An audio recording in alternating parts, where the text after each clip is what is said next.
So, ladies and gentlemen, welcome to a special video today. And this is the most liked or the most desired question when I asked on my YouTube post, what question should I make? And one of the questions was, can you describe what a person may experience post-marriage? How can we see this? What can happen? What can be seen? Now, of course, I'm not going to go into that absolute negative side of it here, unless, of course, I'm making something on my blogs, or if I'm giving a reading, then I will, advise something. But it's actually nothing complicated. This is actually the most simplest thing you will see in astrology. Instant. You see a chart and you know what is to be given post-marriage. Now, in a birth chart, okay, who is the significator of marriage? It's Venus. Okay, Venus represents marriage. So what you do is wherever Venus is, look to the second house from Venus. Are there any planets? Okay, either in the second house from Venus, aspecting the second house. That is what you're getting. That is the main thing you will get. If there are any planets that are trine from Venus, that will influence the life of the marriage. If any planet is conjunct Venus, especially when they are ahead of Venus in degrees, you look at those planets and you can see what an individual will get post-marriage. So, for example, let's say somebody has a Venus, doesn't matter what sign, okay? Exalted, debilitated own sign, doesn't matter. When you look at the second from it and you see that, okay, Jupiter is sitting second from Venus, or Jupiter is in the same house, and especially Jupiter is ahead of Venus. So what is Venus is doing? Venus is approaching a planet. So when Venus becomes activated through marriage, okay, then Venus starts to see, okay, what is ahead of me? What is this person supposed to gain? So if Jupiter is somehow influences Venus, ahead of Venus, second house from Venus, you know the person's going to get immense prosperity, wealth, honor. So those, and then, of course, family, children, all these things will be given to a person. If Venus, for example, ahead of Venus is a sign ruled by Jupiter,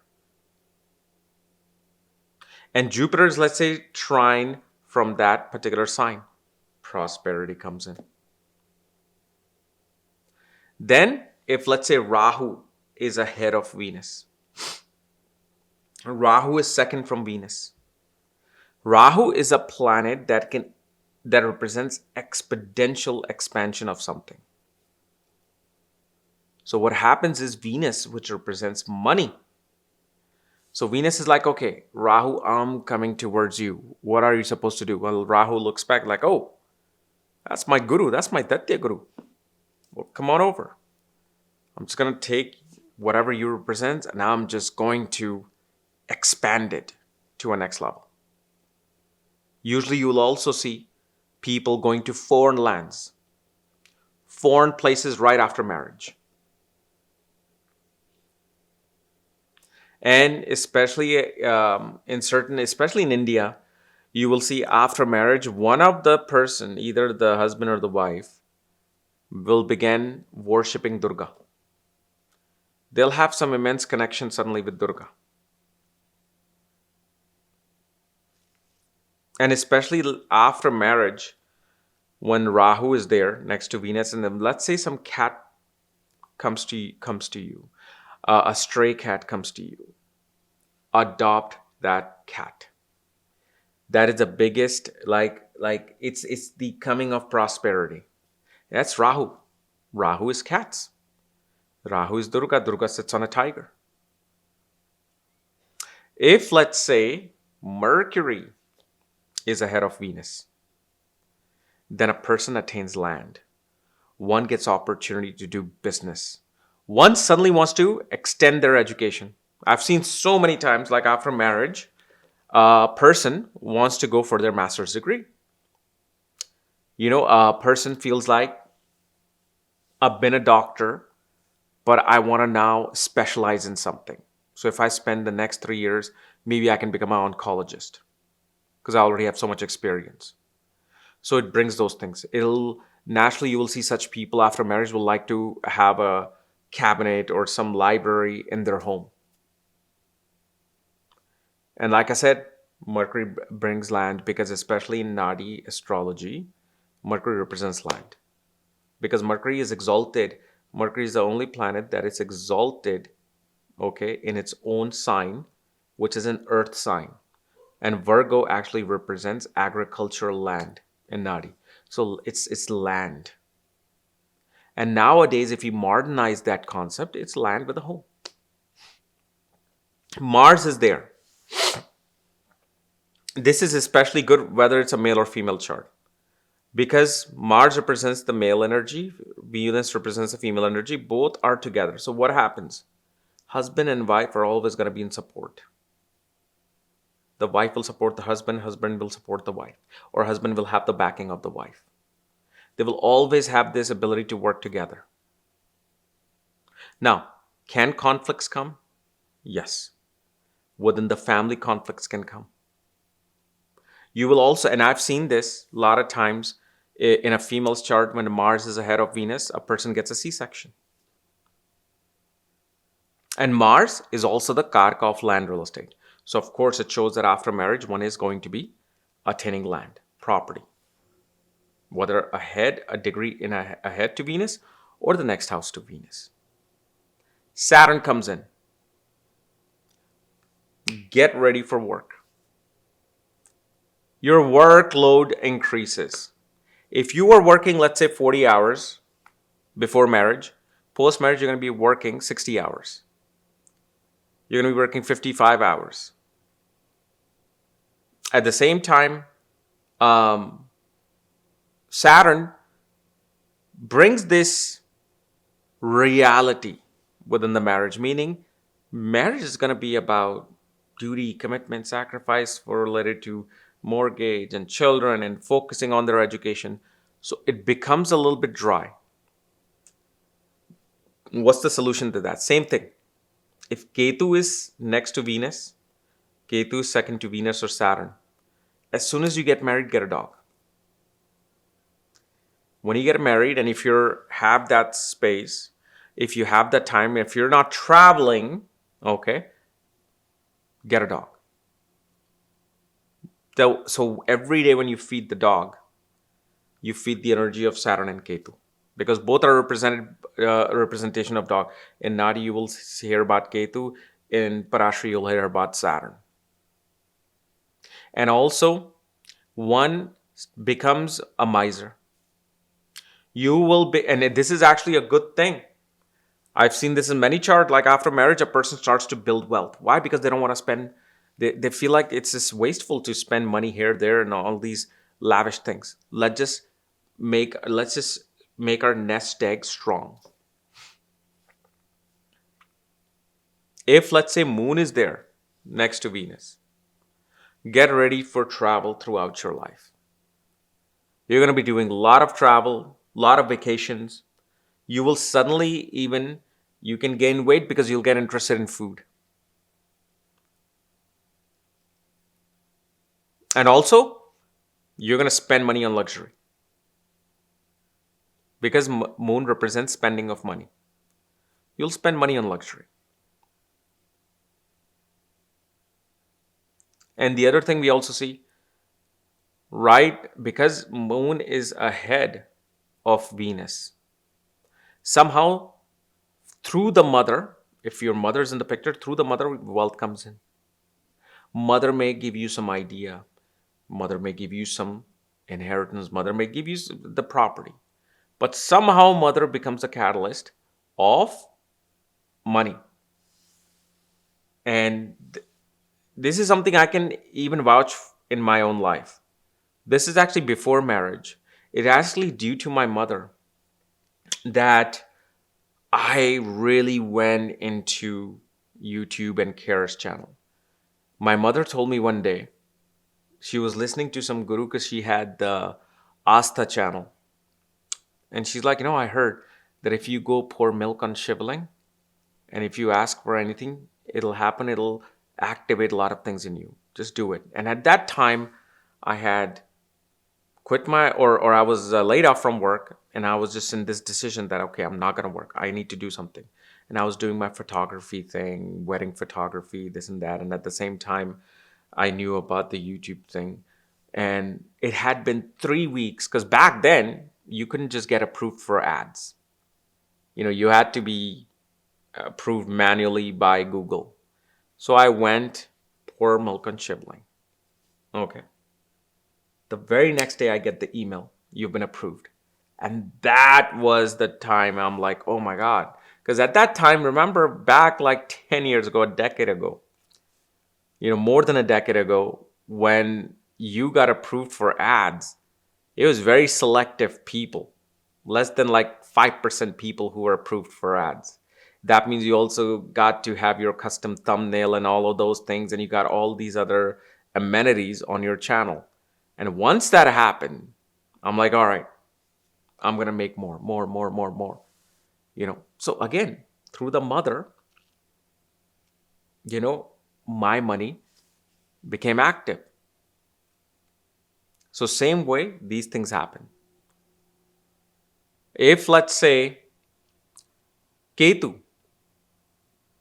is second to Venus, one thing you should do is get multiple bank accounts. 3 different bank accounts, meaning not 3 different bank accounts in the same bank. No, get 3 different banks. Like, for example, you're in India. You get ICICI Bank, Citibank, and let's say you get Chase JP Morgan, because that's in India too.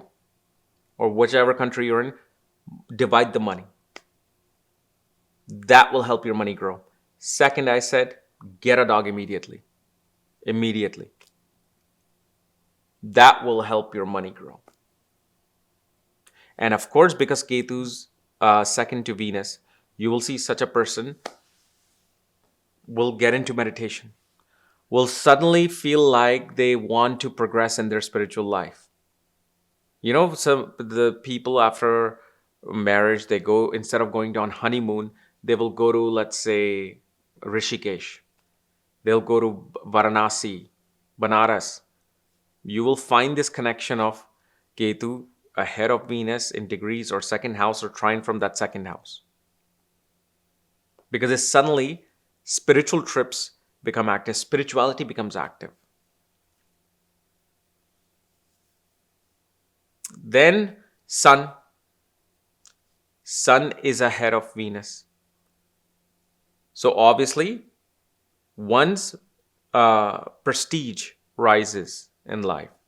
Honor, authority rises in life. One gets benefits from the government. But at the same time, one of the spouses will become over-dominating. And of course, whoever has Venus with Sun, that's the person that's going to be becoming more dominating. They're going to be like, do not do this unless you ask me. Do not spend the money here unless you ask me. No, we are not going to do this. We're going to do that. They become overpowering. Now, what becomes the remedy for that? Well, the remedy is simple. If whoever has this in their chart, wear gold on your body, especially 22 karat gold. And of course, as an Indian, I'm sure you have enough gold jewelry for you to wear, whether it's a ring, whether it's a necklace. Usually, I always say wear a chain or necklace. Because second to Venus is what? Is the second house. It is the neck and this portion. And especially this is where your throat chakra is also. So it then balances out that particular energy. But yeah, one can attain honor.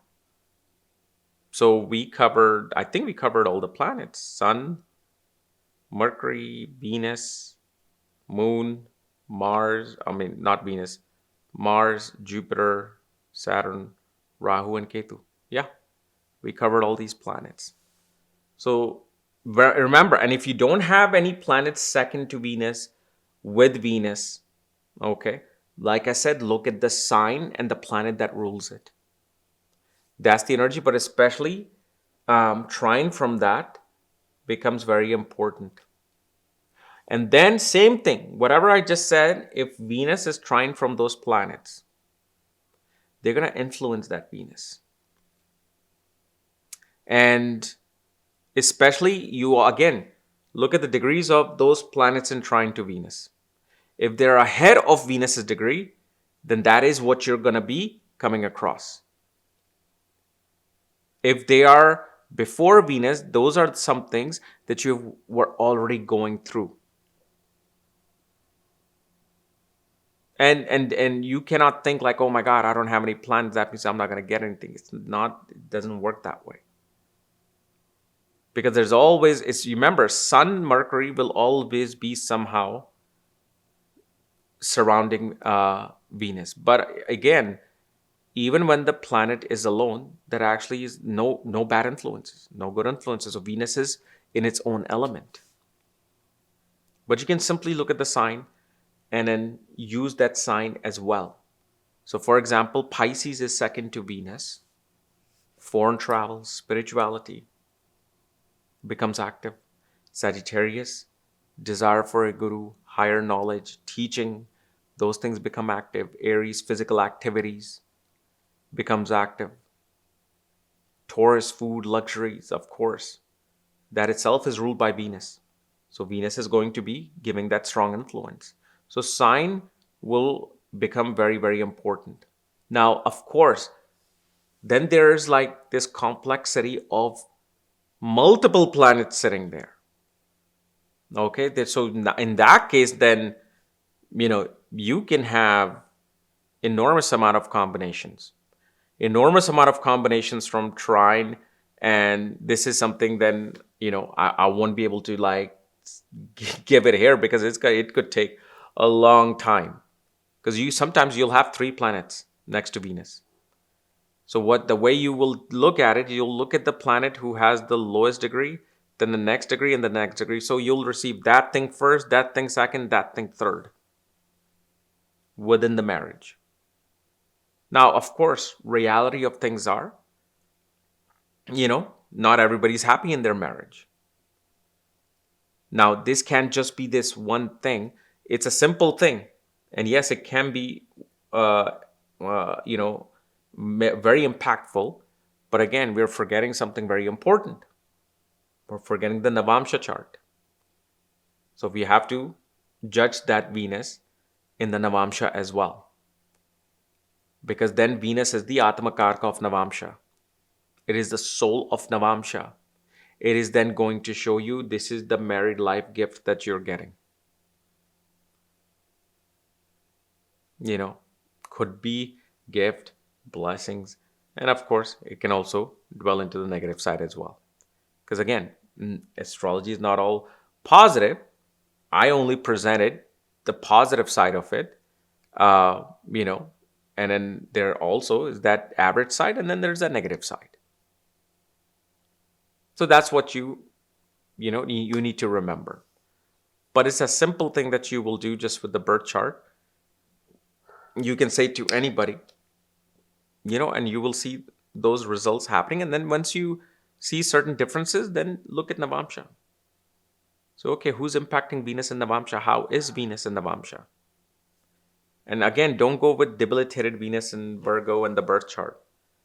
I've seen way too many long-term marriages with that. This is why I'm saying, like, you must do readings in order for you to really understand what is all this debilitation, exaltation. Once you do readings, once you see the impact on Venus, I mean, Venus with Jupiter and Virgo, that's going to be an amazing Venus. A person's going to be inclined towards service and health. They will somehow get into a business related to pharmacy.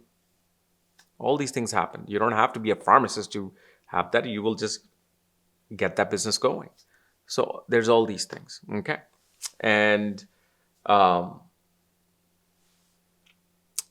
one of the things that you will also see right when you're getting married, to really see that first year impact, you will see the planet second, but see if there's any planet transiting second to Venus when you're getting married.